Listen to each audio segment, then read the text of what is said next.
Anak laki-laki melihat kakek tua sedang berjuang mendorong gerobak 3 roda di jalan pulang. Dia dengan antusias berlari mendekat untuk membantu mendorong gerobak. Namun, baru saja selesai membantu, dia ditabrak oleh mobil yang melaju kencang. Anak laki-laki itu langsung mengalami luka parah. Di sisi lain, ibunya masih di rumah dengan penuh harapan anaknya kembali untuk makan.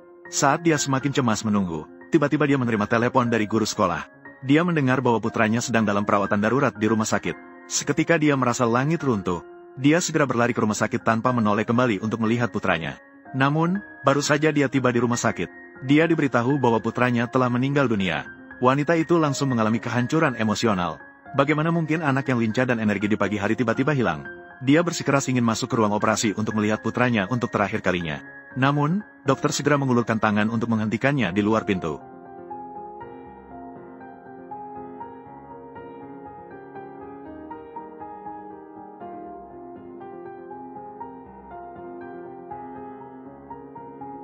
Setelah mengganti pakaian operasi, dia berlari masuk ke ruang operasi.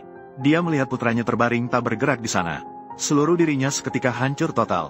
Namun, dia benar-benar tidak bisa hanya melihat putranya pergi seperti itu. Maka, dia dengan tegas memutuskan untuk mengeluarkan jantung anaknya. Mendonorkan jantungnya agar anaknya bisa hidup dengan cara lain. Detik berikutnya, dia mulai melakukan operasi sendiri. Dia mengeluarkan jantung anaknya. Saat itu, ada seseorang yang sedang mencari jantung. Namun, dia terus menunggu donor yang tepat. Ketika dia berpikir semuanya akan berakhir, kebetulan, dia mendapatkan donor dari anak laki-laki yang menyelamatkannya. Di sisi lain, wanita yang kehilangan anaknya tidak bisa menerima kenyataan. Setiap hari dia berkeliaran di jalan tempat kecelakaan anaknya terjadi. Namun, dia selalu diusir oleh polisi yang bertugas. Dia juga diperingatkan dengan tegas untuk tidak mengganggu ketertiban umum. Namun, berlalunya waktu tidak membuatnya keluar dari bayang-bayang. Sebaliknya, itu membuatnya merasa kehilangan keberanian untuk hidup. Jadi, malam itu dia menyayat nadinya di rumah dengan pelan. Saat wanita itu merasa akan segera bertemu dengan anaknya, kebetulan, adik iparnya datang ke rumah dan tiba-tiba menemukannya. Dia segera membawanya ke rumah sakit untuk diselamatkan. Sementara itu, pria yang menerima donor jantung kini sudah sadar. Dia juga mengikuti nasihat dokter dan perlahan-lahan pulih.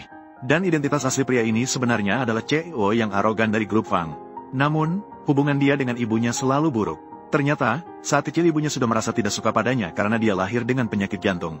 Dia bahkan tega meninggalkannya dan langsung pergi ke luar negeri. CEO selalu merasa sangat benci kepada ibunya. Dari asisten, dia mengetahui bahwa ibunya mengurus prosedur keluar rumah sakit untuknya. Dia pun menyadari bahwa dia masih belum bisa melarikan diri dari cengkeraman ibunya. Saat itu, asisten juga memberitahu pria itu, ibu demi kesehatan pria itu, dia telah mengatur seorang dokter pribadi untuk merawatnya sepanjang hari. Bukankah saya sudah bilang, jangan terima semua telepon darinya. Ibumu juga peduli padamu. Dengar-dengar, dokter penyakit jantung ini adalah seorang ahli. Ahli apa? Dia hanya ingin menempatkan seorang pengintai di dekatku. Ternyata beberapa hari yang lalu, wanita itu baru saja menerima tawaran dari ibu CEO. Setelah mengetahui bahwa dia telah keluar dari rumah sakit, dia segera ingin memintanya untuk menjadi dokter pribadi anaknya. Wanita itu awalnya ingin menolak karena rasa sakit kehilangan anak. Namun, dia mendengar CEO menyatakan bahwa anaknya adalah penerima jantung anaknya. Begitu mendengar ini, dia langsung merasa sangat bersemangat. Hanya karena dia sangat ingin mendengar detak jantung anaknya. Jadi, dia langsung setuju untuk merawat anaknya CEO. Keesokan harinya, wanita itu pergi ke rumah bersama ibu pria itu. Begitu masuk, ibu langsung menanyakan keadaannya. Namun, pria itu sama sekali tidak mau memperhatikannya. Jadi, wanita itu segera mendekat dan menyapa dengan ramah. Siapa sangka, CEO sama sekali tidak memberi muka. Dia merasa sangat tidak suka karena menganggap wanita itu hanya diundang ibunya untuk mengawasinya. Dia langsung bertanya berapa uang yang diberikan ibunya.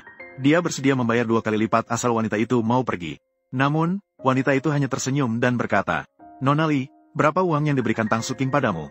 Saya akan membayar 10 kali lipat untukmu. Tuan Fang, saya tidak akan menerima uangmu. Tanggung jawab saya sekarang hanya satu, yaitu merawatmu dengan baik." Mendengar kata-kata ini, CEO mengira dia sedang mengejeknya dan langsung marah. Dia segera memalingkan wajah dan pergi. Namun, wanita itu sama sekali tidak terintimidasi. Sebaliknya, dia berbalik dan memberitahu ibu CEO. Dia menyatakan bahwa dia bersedia tinggal untuk merawat. Setelah mengatakan itu, dia masuk ke dalam untuk melakukan pemeriksaan. Siapa sangka CEO langsung memarahinya saat melihatnya. Ingin sekali langsung mengusirnya. Tapi wanita itu tidak mau memanjakan kebiasaannya. Biasanya pasien yang tidak patuh, dokter biasanya akan menggunakan cara yang keras. Apa artinya?